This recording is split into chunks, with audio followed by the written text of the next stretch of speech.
very concerning that you have a major priority and we don't even know the metrics as to whether or not it's working or not. Well, that would be a mischaracterization of what I said, sir. The time of the gentleman has expired, and the Chair recognizes the gentleman from Texas, Ms. Jackson Lee, for 5 minutes. Let me thank you very much, Secretary. Thank you for your testimony. To my colleagues, I think I've said this before, that I have sat on the Homeland Security Committee since 9/11, the tragedy of 9/11. I think it is important to note that Secretary Johnson has made incredible advances in securing this nation. And I always say, when we are apt to criticize the Transportation Security Administration and other agencies within Homeland Security, that we have faced challenges, but America has been made safer and more secure with the creation of this department. In particular, let me thank Secretary Johnson for noting the decrease in the surge of unaccompanied children, but as well, when a group of us went to visit Kearns and Dilley in San Antonio and viewed circumstances that were unacceptable to us, viewing children and mothers, that the department was responsive. And we appreciate the decrease in population legally of mothers and children dealing with the unaccompanied circumstances. I think it is important to take note that this is a huge challenge in securing this nation. And so allow me to quickly, and Mr. Secretary, if you just say yes or no on the reasons, because I want to get to my real questions, but I just want to say the PEP program that you have announced, would that have been a sizable intervention for the Sheriff's Department and other sanctuary cities to be able to respond to a circumstance like Mr. Sanchez? Does this give them a greater latitude and remain their sanctuary city status? Yes. And let me just say for my colleagues, a sanctuary city is not a choosing of the Secretary of Homeland Security. It is states' rights. It is individual cities making their determination. I would offer to say and ask unanimous consent to put into the record, and might I do this to my colleagues know with my deepest sympathy to that family, and I personally apologize to the family for this tragedy that has occurred in San Francisco. None of us would want to counter that or to support that or to be supporters of comprehensive immigration reform and support that violent act.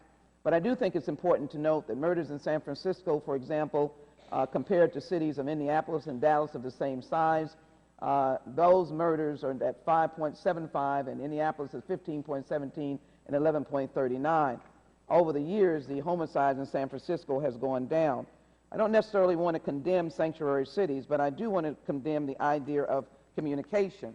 And I want to join with Mayor Ed Lee, who said, could somebody simply pick up the phone? I'm looking at a order of activities here, and I see that ICE sent a detainer on 3/27/2015. And my question to the law enforcement of that city, it would not negate the sanctuary city authority to have simply picked up the phone and called ICE to be able to say this individual, who has a long criminal history, is in our facilities.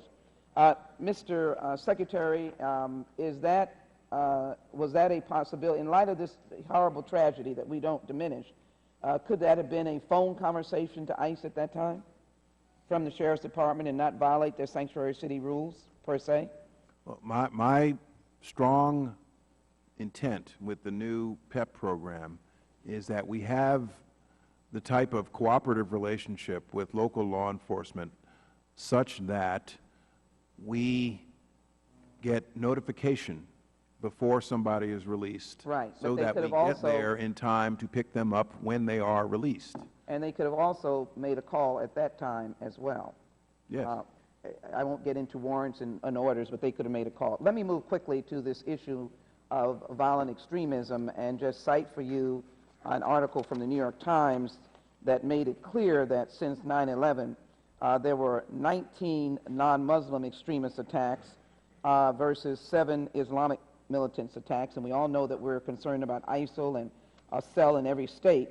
But I am concerned as well about Homeland Security looking at violent extremism that are dealing with anti-government feeling or racist feelings.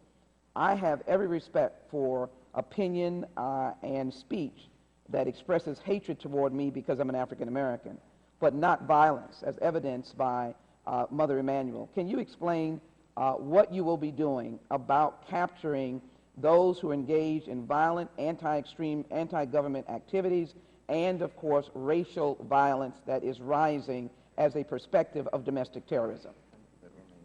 Well, of course, there's always the law enforcement approach to hate crime, to violence. Our CVE efforts across the department should be comprehensive, in my view.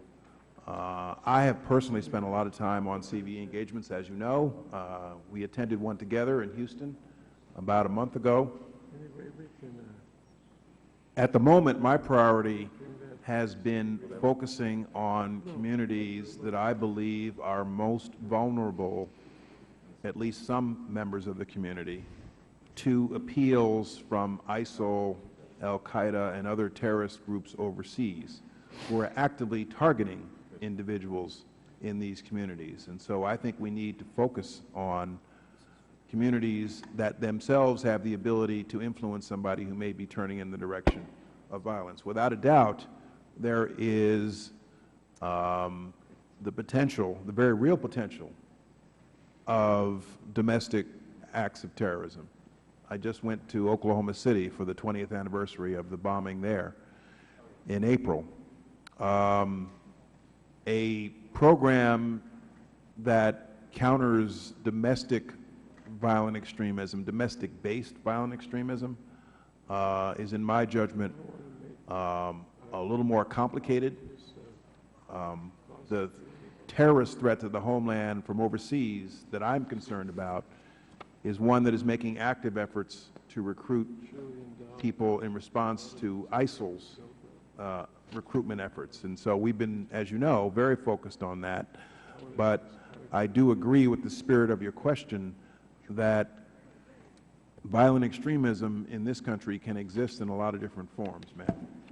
Thank you. Mr. Chairman, may I ask unanimous consent to include these two documents in the record, and may I just put one sentence on the record, and thank you for your indulgence, is, Mr. Secretary, I implore you to consider domestic terrorism, and I'd like to work with the department to seriously add that to its broad agenda. I think it would be a vital and important step forward, and let me thank you for your service. The time of the gentleman has expired. That's a long run-on sentence, but we will allow it.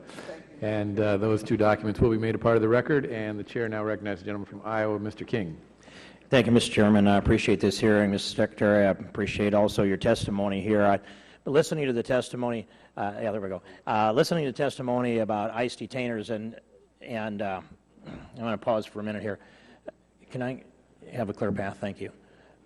Listening for the moment about ICE detainers, this first question occurs to me, and that is that how long have we been operating under ICE detainers when they were mandatory? Do you know when the inception was? ICE detainers Yes. go back a long way. They go 96? back to when I was a federal prosecutor 25 years ago. We